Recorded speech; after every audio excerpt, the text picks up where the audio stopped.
अभियुक्त पर आरोप लगा था सत्येंद्र, उसकी गिरफ्तारी पहले ही करके उसको जेल भेज दिया गया था।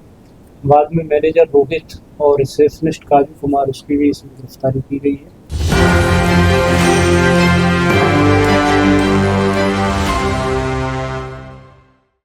देखिए, बेगूसराय जिले से एक अभ्यर्थी अपने पिता के साथ एग्जाम देने आती है। जो अभ्यर्थी है वो महिला है, बच्ची है, जो पॉलिटेक्निक के एग्जाम देने आती है। पटना के हिडन विला जो होटल है उसमें स्टे करती है। नमस्कार, आप देख रहे हैं एक न्यूज़ 24, मैं मनीष आपके साथ। हम आपको बताते चले कि वो जो बच्ची है वो एग्जाम देने आती है और एग्जाम के दौरान उसका जो कल सुबह एग्जाम होने वाला रहता है वो रात में स्टे करती है। और हम आपको बताते चले कि उस होटल के में जो स्टे करती है किसी और व्यक्ति के द्वारा, जो वहाँ पे वो भी स्टे करने आता है, वो इनके कमरे में हिल जाता है, इनको छेड़छाड़ करने की प्रयास करती है। इनका जो पिता है, जो अभियुक्त जो है, उसके पिता जो है वो वीडियो बनाते हैं। उस वीडियो के दौरान वो पुलिस वालों को कॉल करते हैं, बुलाते हैं और उनकी गिरफ्तारी होती है। इस पर प्रतिक्रिया देते हुए बेस्ट एसपी पटना के जो है भानु प्रताप प्रतिक्रिया देते हुए क्या कुछ कह रहे हैं, सुनिए पहले उनके बयानों को। में क्या अपडेट निकल कर सामने आई? रूपसपुर थाना क्षेत्र में जो एक मामला कल हुआ था, जिसमें एक बच्ची के साथ छेड़छाड़ की घटना प्रकाश में आई थी। उनके पिता द्वारा उसमें आवेदन दिया गया था और इस संदर्भ में तुरंत ही पुलिस के द्वारा एक एफआईआर रजिस्टर्ड की गई थी और घटनास्थल का विजिट भी किया गया था। उसमें जिस अभियुक्त पर आरोप लगा था सत्येंद्र, उसकी गिरफ्तारी पहले ही करके उसको जेल भेज दिया गया था। बाद में मैनेजर रोहित और रिसेप्शनिस्ट काजू कुमार, उसकी भी इसमें गिरफ्तारी की गई है और क्राइम सीन के रूप में उसको सीज कर दिया गया था होटल को। और जो भी उसमें खामियां थी सुरक्षा के दृष्टिकोण से या फायर के दृष्टिकोण से, अन्य दृष्टि जो भी है उसमें उनके प्रॉपर कागजात मेंटेन है नहीं, तो जो कंसर्न अथॉरिटी है उनको उसको फॉरवर्ड कर दिया गया है और अग्रतर इसमें कार्रवाई की जा रही है। पता चला सर वो होटल में पहले से ठहरा हुआ था या फिर अचानक रात में घुस करके ये घटना को अंजाम दिया था? नहीं, जैसा कि इसमें पहले भी बताए थे कि जो वादी है अपनी बच्ची के साथ उनको पॉलिटेक्निक का एग्ज़ाम दिलाने के लिए वो एक ज़िले से, बिहार राज्य के से पटना ज़िले में आए हुए थे। चूँकि उनका एग्ज़ाम दिलाना था तो स्वाभाविक है रात्रि विश्राम की ज़रूरत थी, तो रूपसपुर थाना में जो होटल है हिडन विला, इसमें इन्होंने अपना रूम बुक कराया था और रात्रि में जो सत्येंद्र नाम का व्यक्ति था जिसको जेल भेजा गया था, वो उनके कमरे में आता है और उनके द्वारा इसमें आरोप लगाया गया कि इसमें छेड़खानी की घटना उसमें हुई है।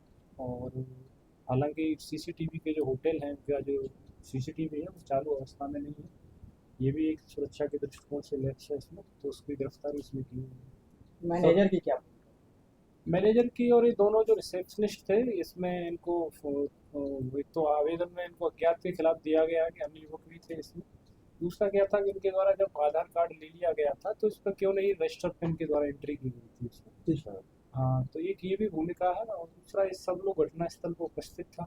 जांच में पता चला पिता का आरोप था कि शराब पार्टी हुआ, क्या ना ये सही इसमें, था हाँ, या ये वाले फिर? बिंदु पर शराब पार्टी होटल के अंतर्गत नहीं हुई है, जो कि ये गलत है। ये लोग शराब बाहर से पी के आया था और उसमें नशे की हालत में था एक सत्येंद्र नाम का जो अभियुक्त है और शराब तो होटल के अंदर शराब पार्टी थी। उसको क्राइम सीन को के रूप में पूरा पुलिस ने उसको सर्च किया। सत्येंद्र होटल में रुका हुआ था या स्टाफ था? नहीं, ये होटल मैनेजर का ड्राइवर है। तो सत्येंद्र के साथ और कौन लोग थे, सत्येंद्र ने ये बताया?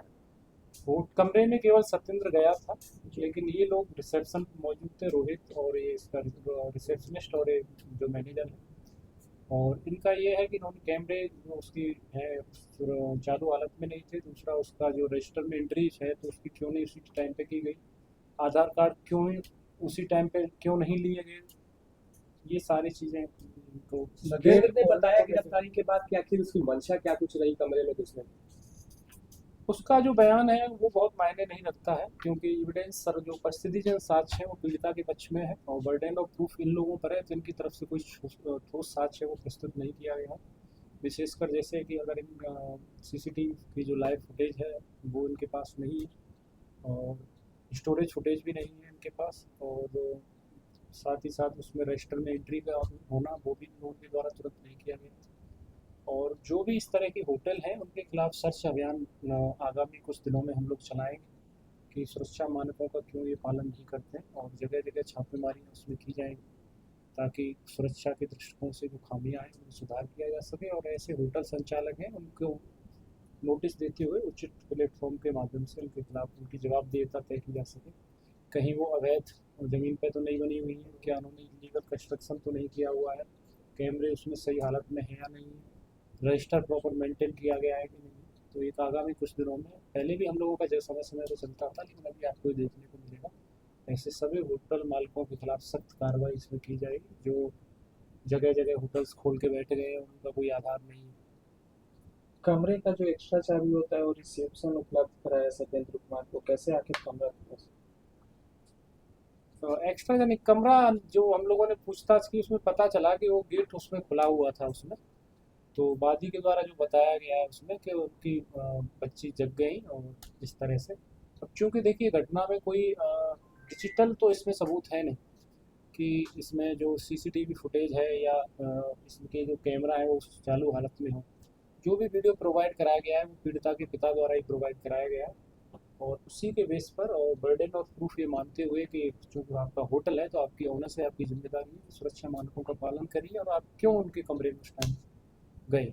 तो पीड़िता के पक्ष में हम लोगों ने इसमें केस को किया है और जितने इस परिस्थितिजन साक्ष्य है या जो भी और भी जो साक्ष्य है वो पीड़िता के पक्ष में है और इन लोगों के खिलाफ है।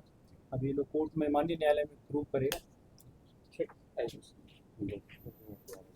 तो जी हाँ, आपने सुना, उन्होंने कहा कि इनमें कुछ लोगों की गिरफ्तारी की गई है और उनको कड़ी से कड़ी सजा देने की प्रयास कीजिएगा। जो भी लोग इसमें संलिप्त हैं उनको बख्शा नहीं जाएगा, कड़ी से कड़ी सजा देने की प्रयास की जाएगी। तो ऐसे ही तमाम खबरों के लिए बने रहें एक न्यूज़ 24 के साथ। धन्यवाद।